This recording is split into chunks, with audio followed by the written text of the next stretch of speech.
नमस्कार दोस्तों, स्वागत है आप सभी का स्मार्ट क्लास कॉलेज एग्जाम पर। और आप देख रहे हैं स्मार्ट टेस्ट सीरीज और यूपी ट्रिपल एससी की टेस्ट सीरीज चालू है दोस्तों। और आज की टेस्ट सीरीज में संविधान के बारे में कुछ ऐसा कराया गया है कि जहां पे आपको किसी भी इंस्टीट्यूट और किसी भी टेस्ट में ऐसा संकलन नहीं देखने को मिलेगा। तो चलिए आज के टेस्ट सीरीज को स्टार्ट करते हैं। टेस्ट सीरीज में प्रश्न संख्या 1 इस प्रकार है, निम्नलिखित में से किसकी परिलब्धियों पर भत्ते, विशेषाधिकार और इससे संबंधित प्रावधान अनुसूची 2 में नहीं है? 1 राज्यों के राज्यपाल, 2 संसद के सदस्य, 3 राज्य विधान परिषदों के सभापति और उपसभापति, 4 भारत के नियंत्रक और महालेखा परीक्षक।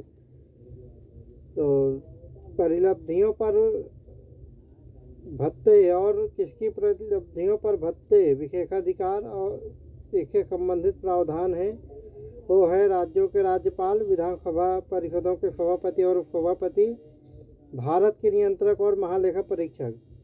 लेकिन संसद के सदस्य का प्रावधान अनुसूची 2 में नहीं है। तो सही आंसर है विकल्प संख्या 2। तो और इनके अलावा राज्यों के राज्यपाल, राज्य विधान परिषदों के सभापति और उपसभापति और भारत के नियंत्रक एवं महालेखा परीक्षक के अलावा किनके भत्ते और विशेषाधिकार और इससे संबंधित प्रावधान अनुसूची 2 में है, उस पर एक नज़र डालते हैं। भारत के राष्ट्रपति, लोकसभा अध्यक्ष और उपाध्यक्ष, राज्यसभा के सभापति और उपसभापति, राज्य विधानसभाओं के अध्यक्ष और उपाध्यक्ष, सर्वोच्च न्यायालय के न्यायाधीश, उच्च न्यायालयों के न्यायाधीश। तो अनुसूची 2 में किसका प्रावधान दिया गया है वो अभी हमने चर्चा की। प्रश्न संख्या 2 में आते हैं, किसके शपथ संबंधी प्रावधान अनुसूची 3 में नहीं है? 1 सर्वोच्च न्यायालय के न्यायाधीश, 2 राज्य मंत्री, 3 भारत के नियंत्रक एवं महालेखा परीक्षक, 4 लोकसभा के अध्यक्ष एवं उपाध्यक्ष। तो लोग इसमें भी नहीं पूछा गया है दोस्तों, किसके शपथ संबंधी प्रावधान अनुसूची 3 में नहीं है। तो अनुसूची 3 में सर्वोच्च न्यायालय के न्यायाधीश के शपथ संबंधी प्रावधान है, राज्य मंत्री के शपथ संबंधी प्रावधान है, भारत के नियंत्रक और महालेखा परीक्षक के शपथ संबंधी प्रावधान है। लेकिन लोकसभा के अध्यक्ष और उपाध्यक्ष के शपथ संबंधी प्रावधान नहीं है। तो सही आंसर है विकल्प संख्या 4।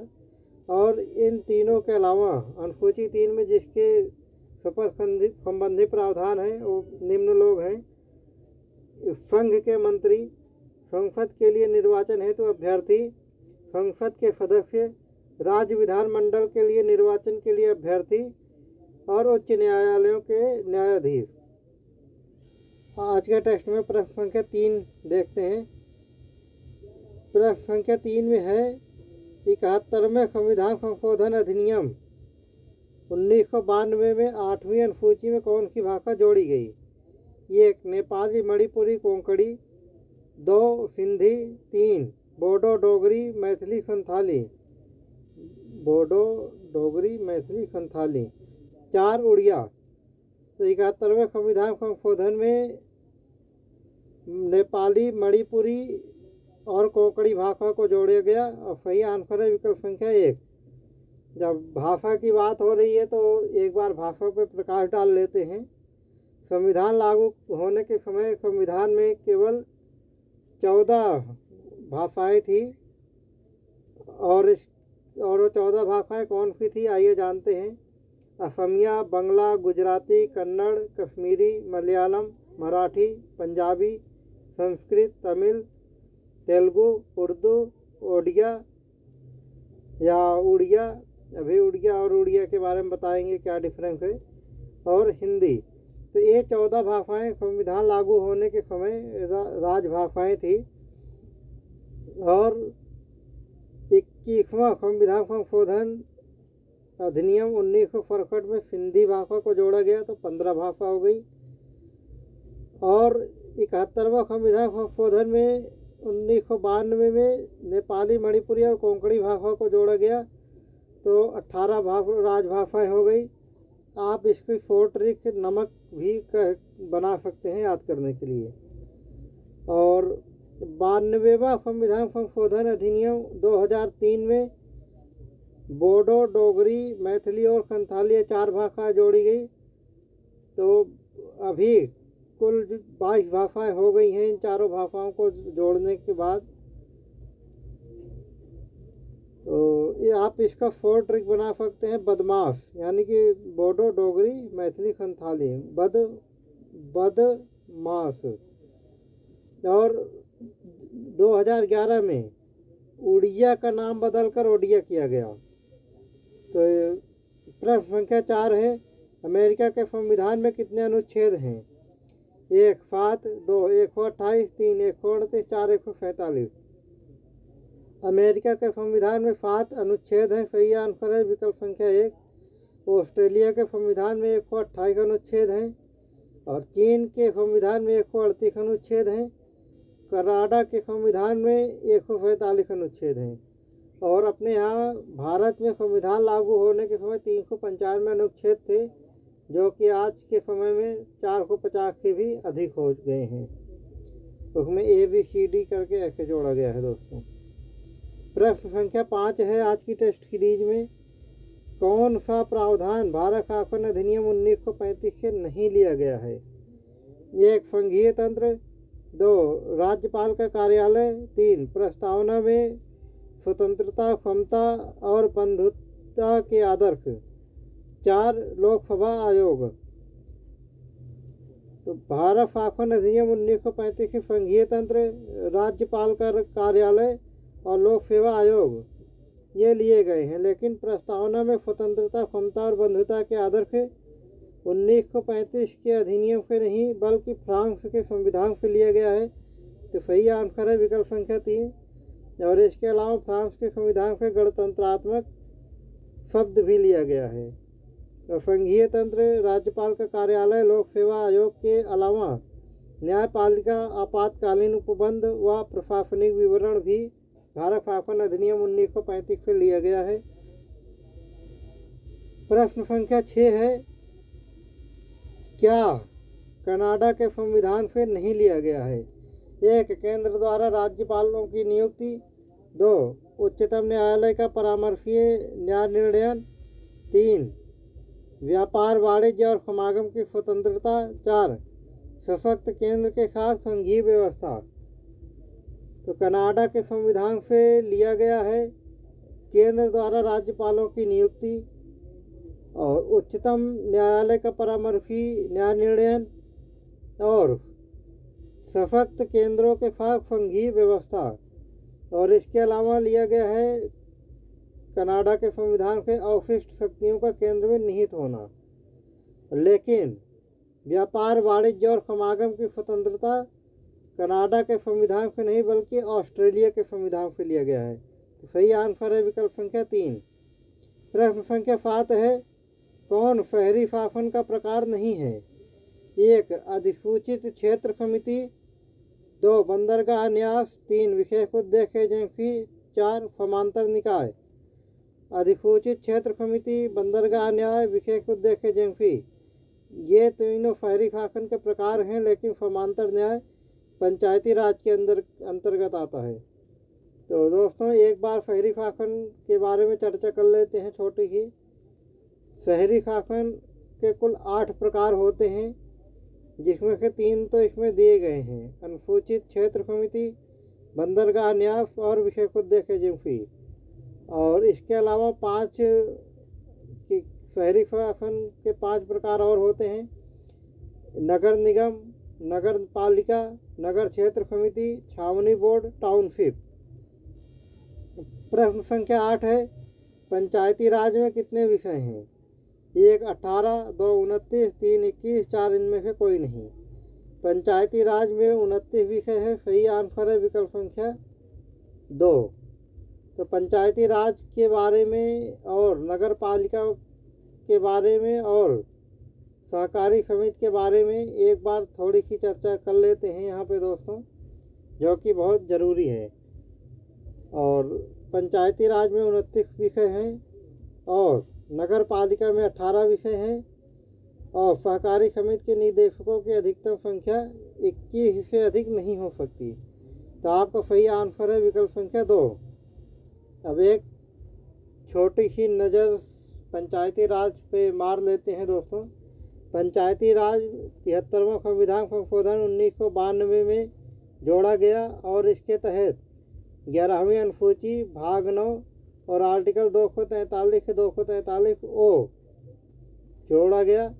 और आर्टिकल की चर्चा आगे किसी वीडियो में कर लेंगे, अभी करेंगे तो वीडियो बहुत लेंदी हो जाएगी। और ये 29 विषय हैं। एक, कृषि जिसमें कृषि विस्तार सम्मिलित है। 2, भूमि विकास भूमि सुधार लागू करना, भूमि संगठन एवं भूमि संरक्षण। 3, लघु सिंचाई जल प्रबंधन और नदियों के मध्य भूमि विकास। 4, पशुपालन दुग्ध व्यवसाय तथा मत्स्य पालन। 5, मत्स्य उद्योग। 6, वन जीवन तथा कृषि खेती वनों में। 7, लघु वन उत्पत्ति। 8, लघु उद्योग जिसमें खाद्य उद्योग सम्मिलित है। 9, खाद्य ग्राम एवं कुटीर उद्योग। 10, ग्रामीण विकास। 11, पीने का पानी। 12, ईंधन तथा पशुचारा। 13, सड़कें पुलों तटों जलमार्ग तथा अन्य संचार के साधन। 14, ग्रामीण विद्युत जिसमें विद्युत विभाजन समाहित है। 15, गैर परंपरागत ऊर्जा स्रोत। 16, गरीबी उन्मूलन कार्यक्रम। 17, प्राथमिक और माध्यमिक शिक्षा संबंधी विद्यालय। 18, यांत्रिक प्रशिक्षण एवं व्यावसायिक शिक्षा। 19, वयस्क एवं गैर वयस्क औपचारिक शिक्षा। 20, पुस्तकालय। 21, सांस्कृतिक कार्य। 22, बाजार एवं मेले। 23, स्वास्थ्य एवं शिक्षा संबंधी संस्थाएं जिनमें अस्पताल प्राथमिक स्वास्थ्य केंद्र तथा दवाखाने सम्मिलित हैं। 24, पारिवारिक समृद्धि। 25, महिला एवं बाल विकास। 26, सामाजिक समृद्धि जिनमें विकलांग व मानसिक रोगों की समृद्धि निहित है। 27, कमजोर वर्ग की समृद्धि जिसमें विशेष अनुसूचित जाति व अनुसूचित जनजाति वर्ग शामिल है। 28, लोक विभाजन की पद्धति। 29, सार्वजनिक संपत्ति की देखरेख। दोस्तों पंचायती राज में ये 29 सब्जेक्ट सम्मिलित हैं और नगर पालिका में 18 विषय हैं। और नगर पालिका 74वें संविधान संशोधन अधिनियम 1993 के तहत जोड़ा गया। इसमें 12वीं अनुसूची भाग 9A और आर्टिकल 243P से 243ZG जोड़ा गया। तो नगर पालिका में जो 18 विषय हैं वो इस प्रकार से हैं। 1, नगरीय योजना जिसमें नगर की योजना भी है। 2, भूमि उपयोग का विनियमन और भवनों का निर्माण। 3, आर्थिक एवं सामाजिक विकास योजना। 4, सड़कें एवं पुल। 5, घरेलू औद्योगिक एवं वाणिज्यिक प्रयोजन के लिए जल प्रदाय। 6, लोक स्वास्थ्य स्वच्छता सफाई और कूड़ा करकट प्रबंधन। 7, अग्निशमन सेवाएं। 8, नगर वानिकी पर्यावरण संरक्षण एवं पारिस्थितिकी आयामों की अभिवृद्धि। 9, समाज के कमजोर वर्गों के हितों का संरक्षण जिनमें मानसिक रोगी व विकलांग शामिल हैं। 10, गंदी बहती यानी कि नाली, तो यानी कि गंदी नाली सुधार और प्रोन्नयन। 11, नगरीय निर्धनता उन्मूलन। 12, नगरीय सुख सुविधाओं जैसे पार्क उद्यान खेल के मैदानों की व्यवस्था। 13, सांस्कृतिक शैक्षिक व सौंदर्य पक्ष आयामों की अभिवृद्धि। 14, सौगाड़ना तथा सौदाह दाह क्रिया व शमशान और विद्युत सौदागृह। 15, कांजी हाउस यानी कि पशुओं के प्रति क्रूरता का निवारण। 16, जन्म व मृत्यु से संबंधित महत्वपूर्ण सांख्यिकी। 17, जन सुविधाएं जिसमें मार्गों पर विद्युत व्यवस्था पार्किंग स्थल बस स्टैंड तथा जन सुविधाएं सम्मिलित हैं। 18, वधशालाओं और चर्म शोधनशालाओं का विनियमन। पंचायत नगर पालिका में ये 18 विषय सम्मिलित थे। और सहकारी समिति 97वां संविधान संशोधन 2011 के द्वारा सहकारी समिति को जोड़ा गया। तो इसके तहत भाग 9 भी आर्टिकल 243 ZH से 243 ZT को जोड़ा गया है और इसमें 3 प्रावधानों को जोड़ा गया था। पहला तो यही हो गया भाग 9 भी आर्टिकल 243 ZH से 243 ZT और दूसरा भाग है आर्टिकल 243 B के तहत सहकारी संघवाद को समिति को जोड़ा गया। तीसरा, इसने सहकारी समिति गठित करने के अधिकार को मूल अधिकार बना दिया और आर्टिकल 19 में रखा गया। तो इस तरीके से हम पंचायती राज और नगर पालिका और सहकारी समिति के बारे में थोड़ी सी नज़र डाले हैं और उम्मीद है आप लोगों ने बहुत अच्छा और बहुत कुछ सीखा होगा जो कि किसी और इंस्टीट्यूट में आपको नहीं सिखाया जाएगा।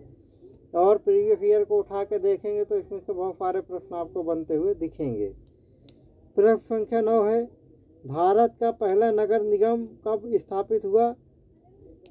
ए 1 1688, 2 1726, 3 1870, 4 1882। तो भारत का पहला नगर निगम 1688 में मद्रास में स्थापित हुआ। सही आंसर है विकल्प संख्या 1। और 1726 में बम्बई तथा कोलकाता में नगर निगम स्थापित हुए। 1870 में मेयो का वित्तीय विकेंद्रीकरण का संकल्प आया और 1882 में रिपन का संकल्प आया जिसे मैग्ना कार्टा भी कहा जाता है। रिपन को भारतीय स्थानीय प्रशासन का पिता भी कहा जाता है। प्रश्न संख्या 10 है, निम्नलिखित में से कौन संवैधानिक निकाय नहीं है? 1 वस्तु एवं सेवा कर परिषद, 2 भाषाई, यहाँ आएगा दोस्तों थोड़ी सी टाइपिंग की गलती हो गई है, 2 भाषाई अल्पसंख्यक वर्गों के लिए विशेष अधिकारी, 3 केंद्रीय सूचना आयोग, 4 भारत के महान्यायवादी। तो संवैधानिक निकाय है वस्तु एवं सेवा कर परिषद, भाषाई अल्पसंख्यक वर्गों के लिए विशेष अधिकारी और भारत के महान्यायवादी।